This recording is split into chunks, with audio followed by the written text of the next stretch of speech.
இன்றைக்கான வீடியோவில் turbo bus tool use பண்ணி எப்படி ஆர்எஃப்ஐபி கம்ப்ளைண்ட் ஃபால்ட் ஃபைண்ட் பண்ணுறது அப்படிங்கிறத தான் இந்த வீடியோவில் பார்க்க போகிறோம். அடுத்ததாக அடிப்படையான விஷயம்லாம் உங்களுக்கு செக் பண்ண தெரிஞ்சிருக்கணும். ஐவி நம்பர் இருக்கா, பேஸ்மெண்ட் வெர்ஷன் இருக்கா, ஐஎம்ஐ பிளாக் லிஸ்ட்டில் இருக்காங்கிறத கேஒய்எம் அப்ளிகேஷன் அல்லது சிஇஆர் வெப்சைட்டில் போய் இதெல்லாம் அடிப்படையாக செக் பண்ணிடுங்க. பின்ன போர்செல்டி அப்ளிகேஷன் ஒய்ஃபை கனெக்ட் பண்ணி இன்ஸ்டால் பண்ணி அதில் ஒரு டிடியில் வச்சு எமர்ஜென்சி காலா, நோ சர்வீஸா, ரேடியோ ஃபார் ஆப்பில் இருக்கா, பேண்டோட ஸ்டேட்டஸ் என்ன அப்படிங்கிறத நீங்கள் டீட்டெயிலாக நோட் பண்ணிக்கோங்க. இன்றைக்கி நம்மள்ட்ட வந்திருக்குது Vivo Y12 no service complaint. இது ஆல்ரெடி ஒர்க் பண்ணி பார்த்த பீஸ் தான். என்ன பண்ணியிருக்காங்க அப்படின்னா, பேஸ்மெண்ட் ஐசியை ரீபாலோ அல்லது ரீப்ளஸோ ட்ரை பண்ணியிருக்காங்க. பண்ணி ஆகலை. பின்ன அதை அப்படியே கஸ்டமர்கிட்ட கொடுத்து சர்வீஸ் சென்டருக்கு வந்திருக்கு. இப்போ ஒரு காமனாக நோ சர்வீஸ் வருது அப்படின்னா, WTR ஐசி இருக்குது, இல்லை STR ஐசி இருக்குது, மீடியாடெக்கில் பேஸ்மெண்ட் ஐசி இருக்குன்னா காமனாக ஒரு 50 to 60-70% பேஸ்மெண்ட் ஐசி தான் கம்ப்ளைண்ட் வரும். பட் அதை பேஸ் பண்ணி இவங்க பேஸ்மெண்ட் ஐசியை ரீப்ளேஸ் பண்ணி பார்த்துருக்காங்க. பட் ரெடி ஆகலை. அப்போ அடுத்து என்ன கம்ப்ளைண்ட்டுங்கிறது, மேபி அடுத்து என்ன பண்ணியிருப்பாங்க, 2GBAவை மாற்றி பார்த்துருப்பாங்க, அல்லது 3G 4GBAவை மாற்றி பார்த்துருப்பாங்க. மேபி இதுக்கு ஒரு அமௌண்ட் செலவு பண்ணியிருந்தாங்கன்னா, பேஸ்மெண்ட் ஐசிக்கு புதுசாக வாங்கியிருந்தாங்க அப்படின்னா ஆல்ரெடியே நம்ம ஒரு அமௌண்ட் செலவு பண்ணிட்டோம். இப்போ இன்னும் 2 ஐசி மாற்றி ரெடி ஆகலைன்னா என்ன பண்ணுறதுன்னு சொல்லி அந்த ஒரு கான்செப்டில் திருப்பி கொடுக்குறவங்களும் இருக்காங்க. இப்போ எந்த ஐசி கம்ப்ளைண்ட்டு அப்படிங்கிறத நம்ம ஐடென்டிஃபை பண்ணி இந்த ஃபோனை ரெடி பண்ண போகிறோம். ரைட், இப்போ பிட் மேப்புக்கு போய்க்கலாம். இதில் பேஸ்மெண்ட் ஐசிக்கு பின்ன விட்டு இன்டர்னலாக தான் இருக்கும், வெளியில் இருக்காது.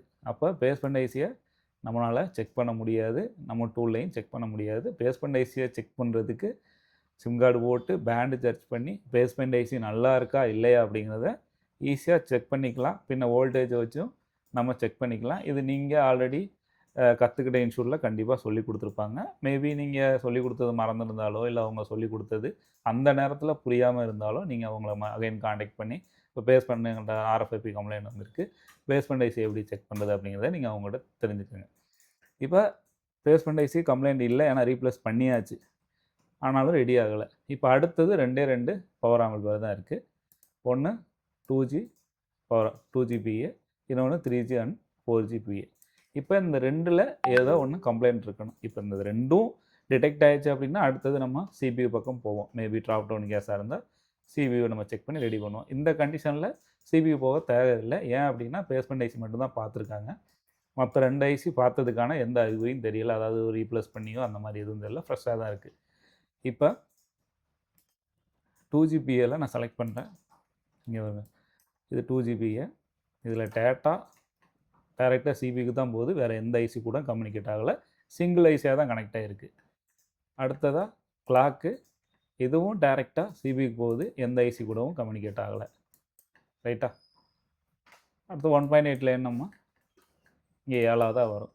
மேக்ஸிமம் நீங்கள் பவர் ஆம்பிளிஃபையர் எடுத்துக்கிட்டிங்க அப்படின்னா 5வது கிளாக்கு, 6வது டேட்டா, 7வது 1.8 கிரவுண்டு. இதனால தான் நம்ம சால்விங் பண்ணுவோம். ஓகே, இந்த 1.8 காமனாக போகும், அதனால் மற்ற ஐசி கூட கம்யூனிகேட் ஆகிருக்குன்னு சொல்லி நம்ம நினச்சிக்க கூடாது.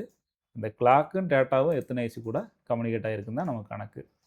இப்போ 2GBA வந்து CB கூட கம்யூனிகேட் ஆகிருக்கு, ஒரு ஐசி சிங்கிள் ஐசி. இப்போ நான் இங்கே பின்னோட்டு வச்சு ஸ்கேன் பண்ணும்போது CPU காமிக்கானா, கண்டிப்பாக CPU காமிக்காது.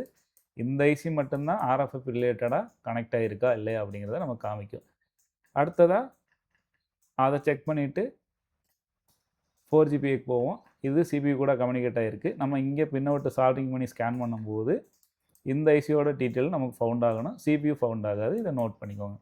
சரி, ரைட். இப்போ நம்ம செக் பண்ண வேண்டியது பேஸ்மெண்ட் ஐசி ஆல்ரெடி ஒர்க் பண்ணியாச்சு, 2G 4GBA இது 2 மேலே தான் இப்போ டவுட் இருக்குது. இப்போ நம்ம ஸ்கேன் பண்ணிக்கும் போது 2ம் காமிச்சிருச்சு அப்படின்னா அடுத்த ஸ்டெப்பு போவோம். இல்லை நம்ம ஸ்கேன் பண்ணும்போது ஏதாவது நம்ம இதிலே ஃபால்ட் ஃபைண்ட் ஆயிடுச்சுன்னா இங்கேயே நம்ம ஃபோனை ரெடி பண்ணிடுவோம். இது சிம்பிள் மெத்தட். இப்போ நான் ஃபஸ்ட்டாக 2GBAலேருந்து ஸ்டார்ட் பண்ணுவோம். 2GBAல டேட்டா, கிளாக்கு, 1.8 லைன், இது 3ஐயும் நான் சால்விங் பண்ணி ஸ்கேன் பண்ணுறேன். என்ன நமக்கு ஃபவுண்ட் ஆகுது. அடுத்தது 4GBAல நான் சால்விங் பண்ணி கிளாக்கு, டேட்டா, 1.8 கிரவுண்டு சால்விங் பண்ணி ஸ்கேன் பண்ணுறேன்.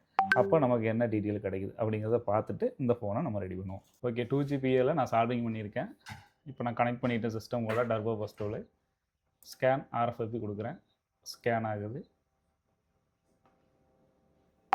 ஓகே, இப்போ 2GPA காமிக்குது RF52XXA. இப்போ அதை நம்ம ஸ்கிமாட்டிக்கில் போய் பார்த்துருவோம். இந்த பாருங்க, 2GBயில் பின் அவுட் அடிச்சிருக்கேன். இங்கே ஐசியோட ஃபோட்டோ, அட்ரஸ்ஸு, ஐசியோட நேமு எல்லாமே நமக்கு காமிச்சிருச்சு. நான் ஸ்கிமாட்டிக்கில் போயிட்டு உதாரணத்துக்கு மெயின் இங்கே வரும் RF5212A. இங்கே நமக்கு காமிச்சிருக்க இமேஜ் RF5212A, அதாவது எக்ஸஸ்ங்கிறது அல்லது 5212 5214 இந்த மாதிரி வரும். ஸோ இது நமக்கு 100% வந்து டிடெக்ட் ஆயிடுச்சு. இந்த ஐசி டிடெக்ட் ஆயிடுச்சு. இப்போ இந்த ஐசி கம்ப்ளைண்ட் இல்லை, டிடெக்ட் ஆயிடுச்சு. ஓகே, நெக்ஸ்ட்டு நம்ம 4GBயில் பின் அவுட் அடித்து ஸ்கேன் பண்ணுவோம். ஓகே, அடுத்ததாக நான் 4GBயில் பின் அவுட் அடிச்சிருக்கேன். ஸ்கேன் RFIP கொடுக்குறேன்.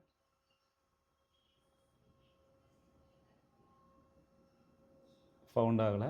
அகைன் கொடுக்குறேன். கரெக்டாக தான் பின் அவுட் அடிச்சிருக்கேன், அக்யூரேட்டாக எல்லாம் செக் பண்ணி. ஃபவுண்ட் ஆகலை. இப்போ நமக்கு கன்ஃபார்ம் ஆயிடுச்சு கம்ப்ளைண்ட் எங்கே இருக்காப்புல. இது கம்ப்ளைண்ட். ஓகே, இப்போ நம்ம இதை ரொம்ப ஈஸியாக எளிமையாக புரிஞ்சுக்கலாம். என்ன அப்படின்னா, பேஸ்மெண்ட் ஐசி ஆல்ரெடி ஒர்க் பண்ணியிருக்காங்க, சரியா? நானும் செக் பண்ணிட்டேன், பேஸ்மெண்ட் ஐசி கம்ப்ளைண்ட்டு கிடையாது. அடுத்து நமக்கு மீதம் இருக்கிறது வந்து இந்த 2 பவர் ஆம்பிளிஃபையர் தான், சரியா? இதில் நம்ம பின்னோட் அடித்து ஸ்கேன் பண்ணோம், இது டிடெக்ட் ஆயிடுச்சு, இது டிடெக்ட் ஆகலை. அப்போ கம்ப்ளைண்ட் எங்கே இருக்குது? இந்த 4GPA. ஜஸ்ட்டு இதை ரீப்ளேஸ் பண்ணால் போதும், ஃபோனு ரெடி ஆயிடும். இவ்வளோ தான் ஈஸியாக. நமக்கு ஆல்ரெடி அடிப்படையான விஷயம் தெரிஞ்சிருக்கணும், பேஸ்மெண்ட் ஐசி கம்ப்ளைண்ட் இருக்கா இல்லையாங்கிறது தெரிஞ்சிருக்கணும். இது தெரிஞ்சுட்டால் அடுத்து பவர் ஆம்பிளிஃபையர். இது நான் ஸ்டார்டிங்கில் ஒரு அடிப்படையான ஒரு ஃபோனை தான் போட்டிருக்கேன், Y12. இது ஓரளவு பேசிக்கான மாடல் தான். அடுத்தடுத்த வீடியோவில் 5G ஃபோனு, நல்ல ஃப்ளாக்ஷிப் ஐரண்ட் மாடல் ஃபோன் எல்லாமே நான் இது மாதிரி ப்ராக்டிக்கலாக வீடியோ போடுறேன். அப்போ இன்னும் கொஞ்சம் உங்களுக்கு எளிமையாக புரியும். இது ஒரு பேசிக்கான வீடியோ தான். ஸோ இப்போ பேஸ்மெண்ட் ஐசி எனக்கு செக் பண்ண தெரிஞ்சிருச்சு. மீதம் இருக்கிறது 2 ஐசி தான். 2 ஐசியும் நான் பின்னோட் அடித்து ஸ்கேன் பண்ணும்போது டிடெக்ட் ஆகிருக்கணும், ஆகலை. 2GBA டிடெக்ட் ஆகிடுச்சு, நல்லா இருக்குது. 4GBA எனக்கு நான் கரெக்டாக பின்னோட் அடிச்சிருந்தாலும் கூட எனக்கு இங்கே டிடெக்ட் ஆகலை. அப்போ கன்ஃபார்ம் ஆயிடுச்சு 4GBA தான் கம்ப்ளைண்ட்னு. ஸோ இதோட மற்ற இதை ரிமூவ் பண்ணிவிட்டு புது ஐசி போட்டோம் அப்படின்னா இந்த ஃபோனு நெட்வொர்க் ரெடி ஆயிடும். இவ்வளோ தான், சிம்பிள்.